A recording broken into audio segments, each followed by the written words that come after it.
যদিও এখন আমরা বেশ উঁচুতে উঠতেছি।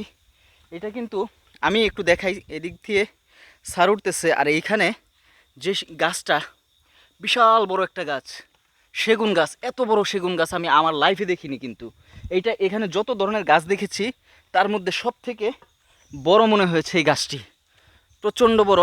আমরা এর মধ্যে খুবই ছোট।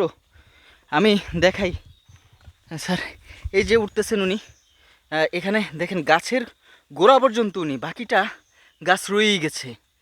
প্রচণ্ড রকম বড় এই গাছটি। আর এটা কতটুকু নিচু থেকে উপরের দিকে উঠেছে, প্রচণ্ড পরিশ্রম করতে হচ্ছে। এর মধ্যে স্যারকে জোকে ধরেছে, তাই স্যার এটা নিয়ে ভীত সন্তুষ্ট। তো তারপর আমরা উঠার চেষ্টা করতেছি, বারবার উনি জুতা দেখতেছে যে জোক ধরলো কিনা। আমরা উপর থেকে উপরে উঠতেছি, যেটা মনে হচ্ছে প্রায় 60-70 ফিট উপরে হবে। আমরা উঠতেছি, এখনো উঠতেছি। কোনটা? না 200 ফিট হবে না, হইতেও পারে, বলা যায় না, অনেক উঁচু। এখনো উঠতেছি, এখনো এটা আমাদের উপরে।